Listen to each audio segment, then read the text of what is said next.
I'm going to show you how I framed this tiny wall for my 1/12 scale miniature Sears kit house diorama. This is what the model looks like. And this is the wall that I'm going to be framing.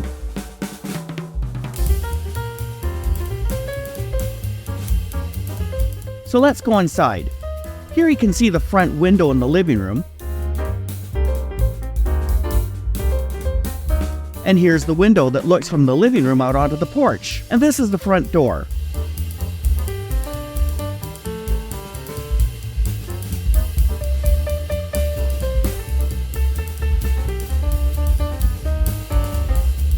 This is what the scale model I'm building from scratch looks like so far. The wall I'm going to be building goes here. I'm putting in some red lines to show you where the outside walls of the house will be. This is a 3-room house and there'll be another wall that goes here. There are no walls on the back or actually the side of the house. This is so you'll be able to look inside and see the rooms. The life-size square footage of this house will be about 500 square feet. The living room is here, and the bedroom is here, and the little part that juts out is the closet, and this is the kitchen, and the part that juts out here is the pantry. I did a video about kitchen pantries in these old houses, and I'll leave a link in the description so you can check it out. And the front porch is here, and the back porch is here. These smaller houses were common in the 1910s amongst factory owners and mine owners. They were popular and used to provide housing for their workers. This house could have been built on concrete blocks, which would have saved the cost of a foundation. This way, the house could be easily moved later. This model sits on blocks. I made the wooden blocks to look like concrete. It's quite interesting because George Washington used a similar method to make his wooden house look like it was made out of sandstone blocks. I'll leave a link in the description and at the end of this video to tell you about it, so check it out. The house could have also had a basement or cellar. The stairs would lead from the outside of the house into the cellar. This is where the central heating system would be located if it had one, and the cellar would double the floor space of the house, giving the homeowner a place to store his tools and other items. Many of these old houses had basements or cellars with dirt floors, and the space wasn't always as livable as it is in modern houses. These houses were sold by Sears and kits, which provided all the lumber, windows, nails, and paint, but the heating systems, electrical systems, and plumbing were at additional charge. The houses were delivered by rail. Oh yeah, and the cost of freight was extra too. Notice that there was no bathroom in this house. This was quite common in these days, but Sears had a solution. Outhouse kits were just $41. So let's get started. The first thing I did was measure the length of the wall. Now I'm going to cut the 2 pieces of wood to length, one for the top and one for the bottom of the wall. The bottom beam is called the sole plate, and there would be 2 beams running across the top called the top plates. I'm just using one because my wood isn't actually to scale. It's a bit larger. I had to do this to make sure it doesn't split when I put a nail or screw into it. I cut the 2 pieces of wood using my bandsaw.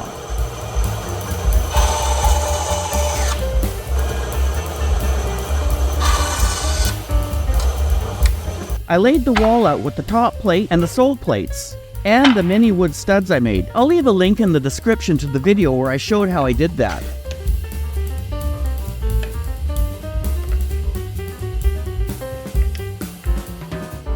I glued the studs in place.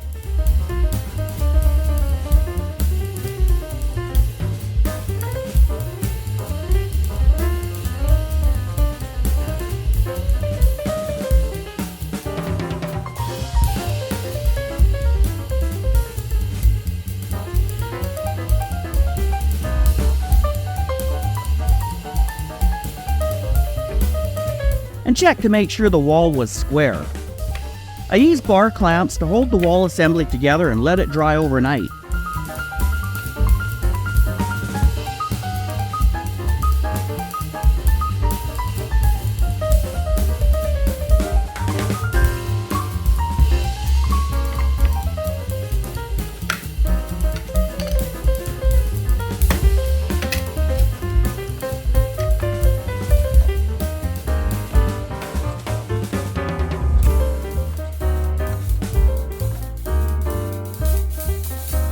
This is a picture of the house. This is one of the windows I purchased off the internet for the house.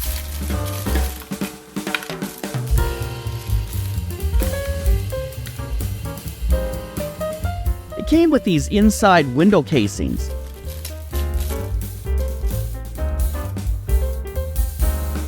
The window actually opens and closes. I think it looks pretty good.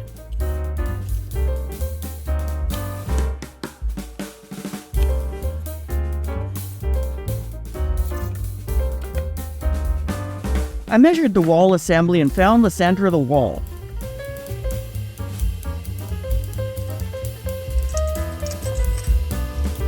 The window will be positioned in the middle of this wall. I marked the center point with my pencil. I placed the window at the center point of the wall. I took 2 of the wall studs and placed one on either side of the window.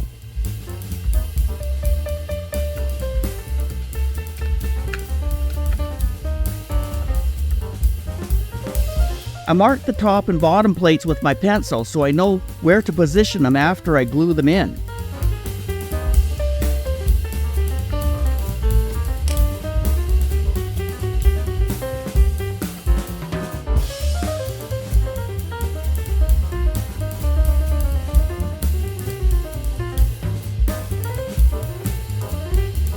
Wipe off the excess glue. And I used bar clamps to hold these pieces of wood together.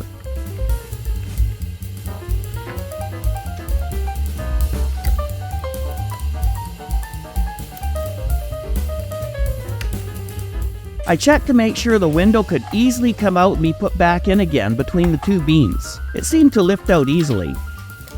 I checked to make sure that the wooden studs are true and square.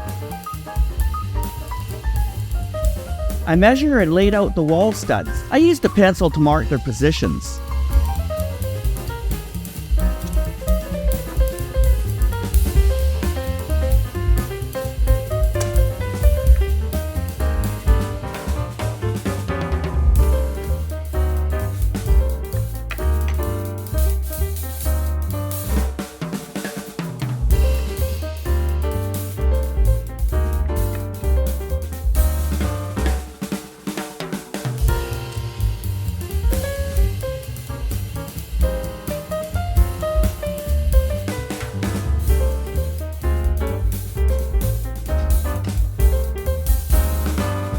Use bar clamps to hold these pieces of wood in place while the glue dries.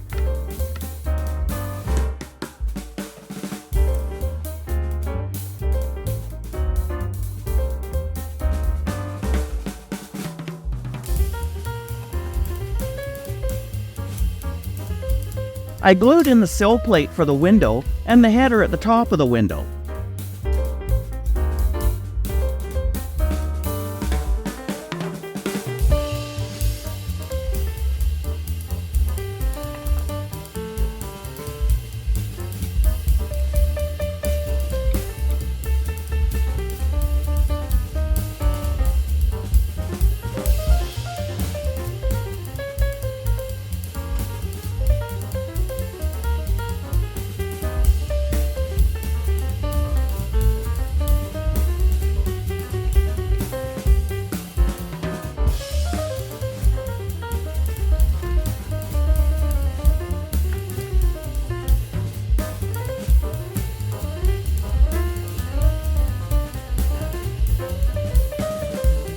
Normally the header would be a larger beam.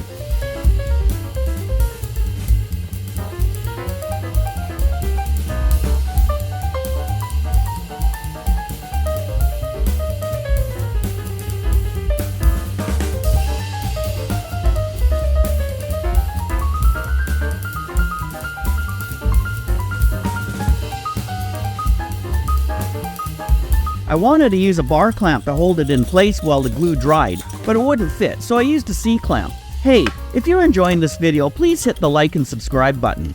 As a new YouTuber, it really helps me out. And if you've already subscribed or liked one of my previous videos, well, I just wanted to say thanks. I really appreciate that.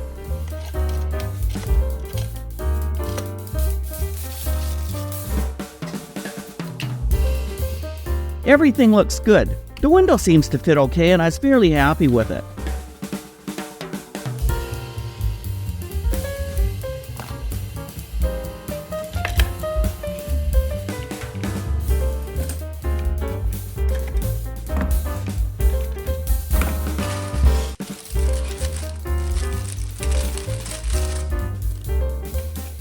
The next day I removed the clamps and took the window and placed it in the opening, and it didn't fit properly. This isn't good, I thought, but that's not exactly what came out of my mouth. I had to edit that part out. Then a light went off and I had an idea. I flipped the whole wall assembly over, and luckily the window fit into the opening on the other side. That was a close call. So there you have it. The wall assembly is complete, and the next step will be to put the siding on the wall.